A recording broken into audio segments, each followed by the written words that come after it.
ಅಲ್ಲ, ನೀವು ಯಾರು ತಪ್ಪು ತಿಳ್ಕೊಳ್ಳಲ್ಲ ಅಂದರೆ ನಾನೊಂದು ಮಾತು ಹೇಳ. ಖಂಡಿತ ಹೇಳಿ. ನೀವೇನೇ ಹೇಳಿದ್ರು ಈ ಮನೆ ಒಳ್ಳೇದಕ್ಕೆ ಅಂತ ನಮಗೆ ಗೊತ್ತು. ನಾಮಕರಣ ಅನ್ನೋ ಕಾರಣ ಇಟ್ಕೊಂಡು ನೀವೆಲ್ಲ ಮನೆಗೆ ಹೋಗ್ತಿರೋದು ನನಗ್ಯಾಕೋ ಇಷ್ಟ ಆಗ್ತಿಲ್ಲ. ಮನಸ್ಸಿಗೆ ಏನೋ ಒಂಥರ ಆತಂಕ ಆಗ್ತಿದೆ. ನಾನು ಅದೇ ಮಾತು ಹೇಳೋಣ ಅಂದ್ಕೊಂಡಿದ್ದೆ. ನೀವಲ್ಲಿಗೆ ಹೋಗೋ ಬದಲು ಮಗುನ ಸಾವಿತ್ರಿನೂ ಇಲ್ಲಿಗೆ ಕರೆದು ಯಾಕೆ ನಾಮಕರಣ ಮಾಡಬಾರ್ದು?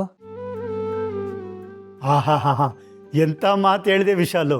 ನನ್ನ ಮನಸ್ಸಲ್ಲೂ ಅದೇ ಇತ್ತು ಕಣೆ. ನೋ ಸುಬ್ಬು, ಸಾವಿತ್ರಿ ನಿಂಗೆ ತಂಗಿ ಥರ ತಾನೆ. ಅಂದಮೇಲೆ ಈ ಮನೆ ಅವಳಿಗೆ ತವ್ರ ಮನೆ ಅಲ್ವನೋ. ಅವರಿಬ್ಬರನ್ನ ಕರೆಸಿ ಇಲ್ಲೇ ನಾಮಕರಣ ಮಾಡ್ಬೋದಲ್ವನೋ? ಹೌದಲ್ವಾ? ನಾನು ಇದನ್ನು ಯೋಚನೆ ಮಾಡಿರಲಿಲ್ಲ. ಸರಿ, ನಾವು ನಾಮಕರಣ ಇಲ್ಲೇ ಮಾಡ್ಬೋದು. ಹಂಗಂದ್ರೆ ಅವಾಗ ನಾವು ಸ್ವಲ್ಪ ಟೆನ್ಷನ್ ಫ್ರೀ ಆಗಿರ್ಬೋದು. ಆ ವಿಜಯಾಂಬಿಕಾ ಏನಾದರೂ ಬಲೆ ಹೆಣಿದ್ರೆ ನಾವು ಆ ಬಲೆಯಲ್ಲಿ ಸಿಗಾಕೊಳ್ಳೋದಿಲ್ಲ. ಸರಿ, ಹಾಗಾದರೆ ನಮ್ಮ ಮನೇಲೇ ನಾಮಕರಣ ಮಾಡ್ತೀವಿ ಅಂದರೆ ನನಗೂ ಸಂತೋಷನೇ. ಸಾವಿತ್ರಿನೂ ಇದಕ್ಕೆ ಖಂಡಿತ ಒಪ್ಕೋತಾಳೆ. ಅಬ್ಬಾ, ನನಗೀಗ ಸಮಾಧಾನ ಆಯಿತು. ಸಮಾಧಾನ ಅನ್ನೋದೇನೋ ಸರಿ ಕಣೆ, ಆದರೆ ನಾಮಕರಣ ಸುಮ್ಮನೆ ನಡೆಯೋದಿಲ್ಲವಲ್ಲ. ಒಂದಷ್ಟು ಖರ್ಚು ವೆಚ್ಚ ಇದ್ದೇ ಇರುತ್ತೆ ಕಣೆ. ಹೌದಪ್ಪ, ಅಣ್ಣನ ಸ್ಥಾನದಲ್ಲಿದ್ದೀನಿ ಅಂದಮೇಲೆ ಸೋದರ ಮಾವನಾಗಿ ಮೊದಲನೇ ಉಡುಗೊರೆ ಏನಾದರೂ ಚಿನ್ನ ಆದರೂ ಕೊಡಬೇಕು. ಆದರೆ ಏನು ಮಾಡೋದು, ಸಾಲ ಮಾಡಿದ್ದು ದುಡ್ಡೆಲ್ಲ ಎಲೆಕ್ಷನ್ ಖರ್ಚಿಗಾಗ್ತಾ ಇದೆ.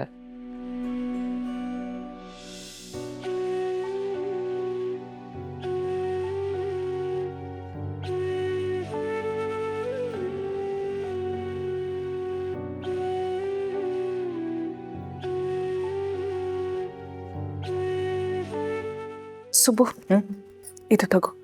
ಇದು ನನಗೆ ಅಜ್ಜಿ ಕೊಟ್ಟಿರೋ ಬಳೆ. ಇದನ್ನ ಅಡ ಇಟ್ಟು ನಾಮಕರಣದ ಖರ್ಚು ಹಾಗೆ ಮಗುಗೆ ಒಂದ್ಸರ ತಂದ್ಬಿಡು. ತಗೋ. ಮೇಡಮ್, ಲಲಿತಾದೇವಿ ಅಮ್ಮವ್ರು ಕೊಟ್ಟಿರೋ ಬಳೆನ ನಾಮಕರಣಕ್ಕೆ ಉಪಯೋಗಿಸೋದಾ?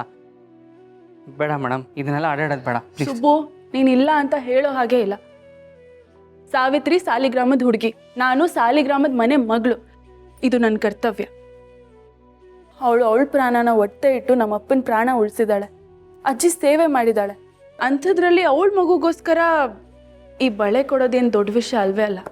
ಶ್ರಾವಣ್ಯಮ್ಮ, ನನ್ನ ಮಗ ಅವನ ಅಕ್ಕ ತಂಗಿಗೋಸ್ಕರ ಏನೆಲ್ಲ ಮಾಡಿದ್ದಾನೆ.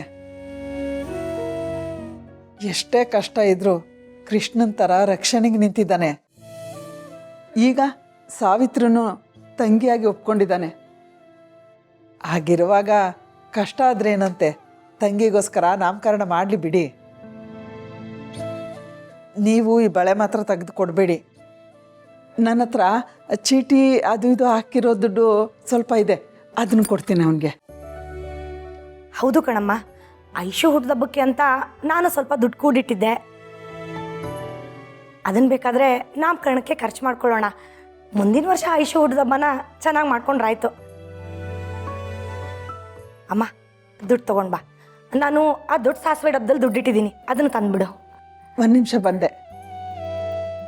ಮೇಡಮ್, ನೀವು ಲಲಿತಾದೇವಿ ಅಮ್ಮವ್ರು ಕೊಟ್ಟಿರೋ ಬಳೆನ ನೀವೇ ಇಟ್ಕೊಳ್ಳಿ. ಇದನ್ನು ನಾವು ನಾಮಕರಣಕ್ಕೆ ಉಪಯೋಗಿಸೋದು ಬೇಡ. ಈಗ ಸಾವಿತ್ರಿ ನಮ್ಮನೆ ಮಗಳು ಅಂತಾದ್ಮೇಲೆ ನಾವೆಲ್ಲ ಸೇರಿ ಮಗು ನಾಮಕರಣ ಮಾಡೋಣ. ಅದ್ಧೂರಿಯಾಗಿ ಅಲ್ಲದೆ ಇದ್ರು ಪ್ರೀತಿಯಿಂದ, ಅಕ್ರೆಯಿಂದ, ಒಳ್ಳೆ ಮನಸ್ಸಿಂದ ಅವಳನ್ನ ಹರ್ಸೋಣ. ತಗೋಪ್ಪ.